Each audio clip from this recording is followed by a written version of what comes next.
What's up, y'all? Welcome back to Poppy Joe's Pastures. Today's video is a nice little homestead vlog with all things seed, sourdough, starting to get ready for chicks, so let's just get right into it.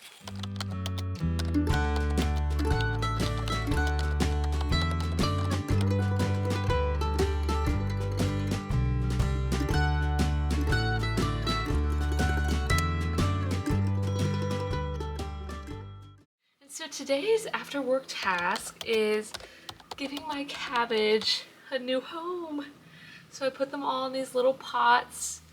The pots might be too little, but that's what we got. So that's what we're gonna work with. But yeah, I have 12 cabbage plants that I rehomed. All I did for this was, I had my cabbages in this seed starting tray here, and back when I started the seeds, I did 2 per cell just to increase the chance of germination. And so in most of these cells, I did have 2 cabbage little plants growing. And so I either like gently pulled out the weaker looking one, or I did snip some, and then I realized that I can just kind of like really gently pull it out. And then, yeah, essentially I filled all of these little guys with potting mix. I used this little thing that came in the seed starting tray set and just like formed a big hole.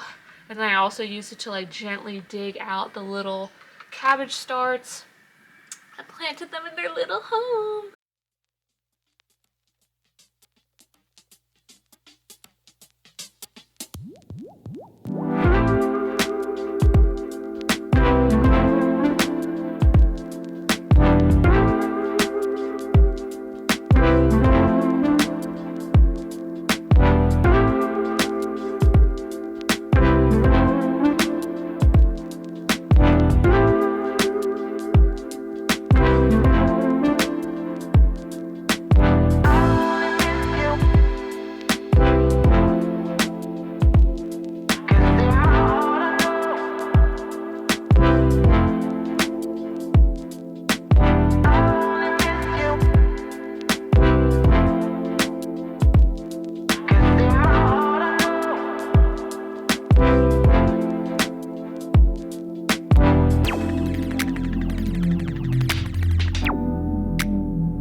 I'm going to show you guys our little makeshift indoor seed starting station, which I need to fix up because everything that I have been doing so far has been in trays.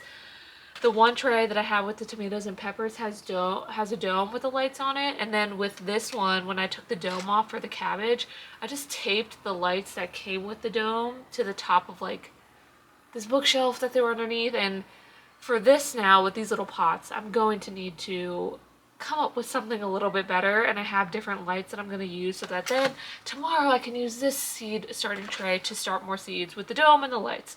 I talk too much, I know, but I'll walk you guys through that because that's my like last Monday activity. But what we are going to do now is go check out what Doug is doing because I hear some tools going in the barn. All right, Doug, do you want to walk us through your Monday project after work? Yeah, so I'm running out of storage space, so threw together a little workbench slash storage shelf with some of the scrap lumber we've got here in the barn. It's beautiful. Pretty simple. I don't know if it'll survive a hurricane, but what do you guys think about the paint job? I'm just testing out some colors. I love your use of color, babe. Yeah.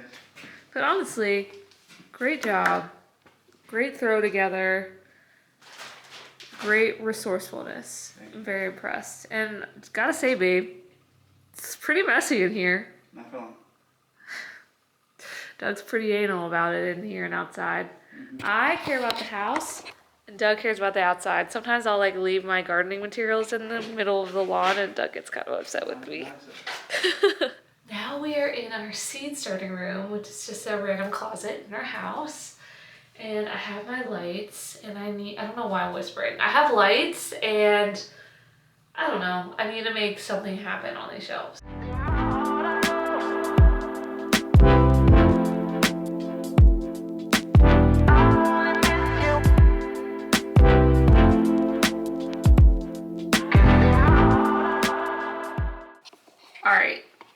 this is the final right now for cabbage. So I'm obviously very aware that some of these are like way too close to the light, but some of them, like this guy, he needs some love. And I do feel like they are maybe leggy, but I don't know. I've never grown cabbage. So like a floppy stem, is that normal for cabbage? So I'm just going to keep them close to the lights, keep them, you know, moist. And hopefully we see them maybe perk up with some strong stem action in the next few weeks. And one thing that I was reading, and I've seen people talk about having a little fan to help their stems be strong, kind of mimic what they'll go into in the outside world. I'm not gonna buy a fan. Clearly I'm not into the fancy setup, but like I did see that just kind of like running your hands over them can help just kind of get them a little bit stronger and adapted. But the setup is good for now. So. All right, y'all, happy Tuesday. Tuesday is the day that I lack the most motivation in the week, but hump day is tomorrow, Wednesday, and like hump day, it's hump day. And then Thursday is Friday Eve, and then Friday is Friday. I like love my job, my corporate job, but I be living for the weekend. I ain't gonna lie. And yeah, I mean, I'd rather just frolic in the garden all day. Who wouldn't? So for seed starting, I just have these trays, which I'll link in the description if anyone's interested. I have my seed starting mix. Some people do their own little combos. You do you, boo. You do you. I just have never done this before, and my research pointed me to seed starting mix. And then you have your seeds, and then you're gonna have water to water them, and light. You could do a beautiful sunny windowsill that's not too cold, or you could be like me and buy these trays that have the little lights that come in the set and the little thing in the dome, which I'll show you when I show you where I put these in the house, and just go that way. But it's really not too complicated, and you don't need anything fancy. And I'm pretty much just gonna do my seed starting mix. And not that I've gardened before, but I've been having some thoughts on gardening and maybe like the gardening industry, right? I feel as if some of it's just a scam. And like, people let me know if you feel that way, but I think that social media, I mean, I'm sitting here on my YouTube channel making a YouTube video. I post TikToks like every day, but I just think that social media can allow people to believe that you need to buy X, Y, Z, you need to do X, Y, and Z to have a successful garden. And while some things may be true, some things may yield a better harvest, stronger crop, whatever it is, you know, if you like to read the Bible and like you live by the Bible, and if you trust God, these plants, you need the seed, you need to water them, you need quality soil, and they need light and love. Like that's what seeds need. So I don't know, I think I just share as myself a beginner gardener, just like don't fall into this trap that you need to buy super high-end expensive stuff and you need to buy a ton of things, because I don't think that that's always true.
this is our makeshift seed starting station. Part 2, because last night I showed y'all where I was putting the cabbage now that's been potted up. This is where I keep the seeds with the domes and the lights attached, as you could see. The reason I keep them in here is because it's just a lot warmer in this closet for some reason. But like the cabbage, I had stacked more books and then I just like taped the lights that came with the dome to the top and made this like pretty ratchet seed starting station. But I have the dome right here, and I don't know where my water jug is, but essentially we're just gonna lid these babies up. I gotta go find these little covers that'll go right there, and then just pull these down and they just pop right in here.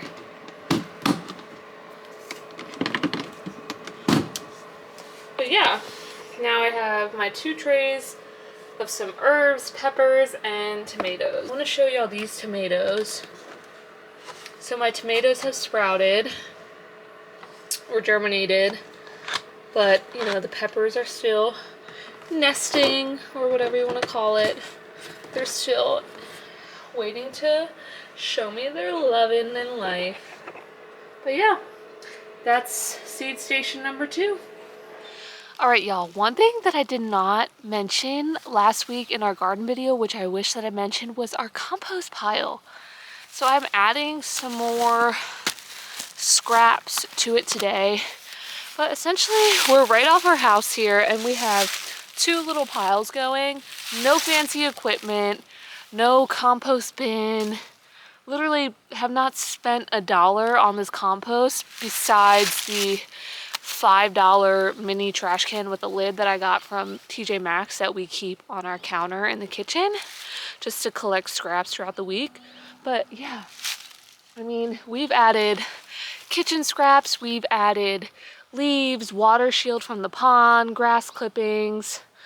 We're not bogged down by 3 parts brown to 1 part green. We're just adding and we're watching it decompose. One thing that is normal for me is to overcomplicate the simplest stuff, and with the compost I'm allowing myself to just add to it, right? I just add to it because no matter what, stuff is going to decompose. So let's add the stuff and then let's stir it up, because I haven't stirred it in a week.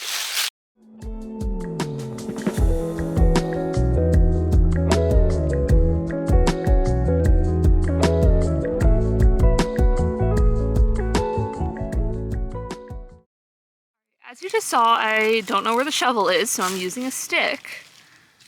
But I mean, this used to be a pile of like everything I just said, the scraps, the leaves, and now we have this beautiful, beautiful soil. No, not seeing any worms. I just miss the worms. But like, this is just so exciting and it's so pretty. Composting has been like a weird obsession for me, learning it, and because it's so easy and it's like really hard to mess up. But I mean, we have this beautiful compost. It smells like the earth. And yeah, I mean, we could sprinkle this on some of our fruit trees and all of that fun stuff. A shovel would make my life easier to mix it, but that one, this one's like ready. And then this one, we just started like 2 months ago, and it has a lot of work to do, and I really need a shovel for this one. But yeah, that's my composting spiel for today.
let's talk about potatoes.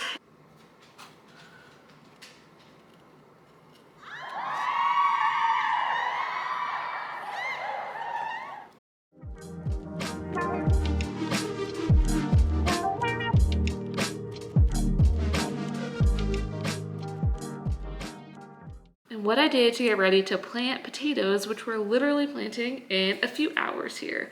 So I had potatoes, russet potatoes that I got from a farm around here. And like I had every intention on eating them, and then I didn't for a few weeks, and they started to do their little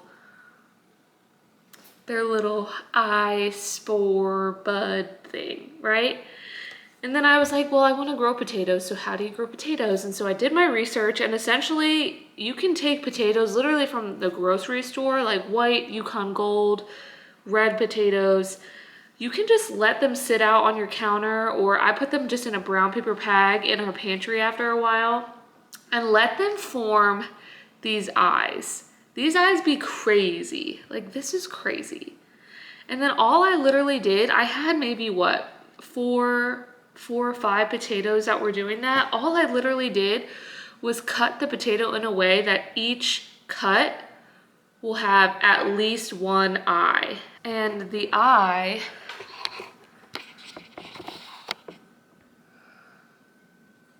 is literally just this little thing. And so each cut here has a little eye on it. And after I cut them, I cut them yesterday morning, and then I just had them sitting out room temperature for at least 24 hours. At this point, it's been, what, 36 hours closer to probably. So now I have all of my potatoes ready to go, and letting them sit out just helps prevent rot. And our method for planting them, there's a ton of different ways to do it, but what we are going to do is essentially dig a long, huge trench, 6-ish inches deep in our garden, and then plant each little potato seed. Is this called a potato seed? I don't know. I'm never gonna come at you with this crazy gardening terminology or even the sourdough terminology, because I'm not fancy like that. You're gonna take your little potato thing, and the eyes go to the sky, so the cut side will go down, and then we'll put them in the trench. Each seed will be 12 inches from the last one, so they're gonna be 12 inches apart, and then we're just gonna take this soil that we dug out to build the trench and just put it right back on top. And then throughout the weeks, as the plants begin to grow, and we start to see some of the leaves and just some of the plant in general, we're gonna mound some of the soil onto that plant and kind of like build it up a little bit. And I can't wait to harvest them. I love watching those videos of people harvesting them, and like, it's like a little freaking scavenger hunt in there for the potatoes. Now, sweet potatoes are a different story. I thought that they were the same story, and I've been doing the same thing with sweet potatoes that I got from that same farm. They're just taking way longer to do this sprouting, seeding, eyeing thing. But I also looked up and did some research yesterday, and sweet potatoes will be planted differently than these. So y'all just have to stay tuned for when we learn that. But I do have potatoes sitting out, sweet potatoes sitting out, ready to hopefully start doing their little sprout thing soon. And that will be a potato slip that we're gonna grow. I think that's what it's called, a sweet potato slip. And that's just kind of a different process, but we'll get there, we'll learn it. For now, today, let's plant some of these potatoes. And we have a special guest. All right, everyone, we're in the garden. We're about to plant the potatoes, and we have a special guest today. She's a future doctor, and you'll never find her anywhere on the internet. It is Steffi! Da, da, da, da, da. So we're gonna plant some potatoes, but first, what we need to do is do a little bit better with the grass situation that we have growing on in here. So we're gonna till a little bit, and then like I said, we're gonna dig a beautiful trench. We're gonna plant each potato seed 12 inches apart, and if we need to do 2 rows, those rows will be like 2 feet apart. But I look at her, she's grounding, she's a goddess, and tell her, do not go to Utah. Thank you so much. Utah Medicine, if you're seeing this, accept her. Accept her, but tell her to go elsewhere. Thank you so much, goodbye.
So Steffi has her potatoes here. This one is from the deep sea. It literally is.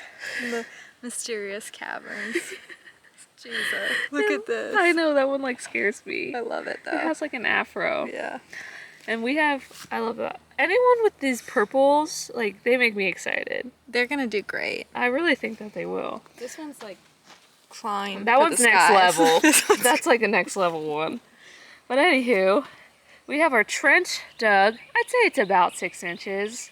We're not shooting for perfection here, but it's deep and we're gonna be able to mound some soil on top, which is all that matters. Like I said earlier, we're gonna go eyes to the sky, potatoes 12-inch apart. My sous chef, yes ma'am. Eyes to the sky, and then we're gonna go all the way down. And then we're just gonna pretty much take the soil that you see on the sides, these mounds, and just cover them back up.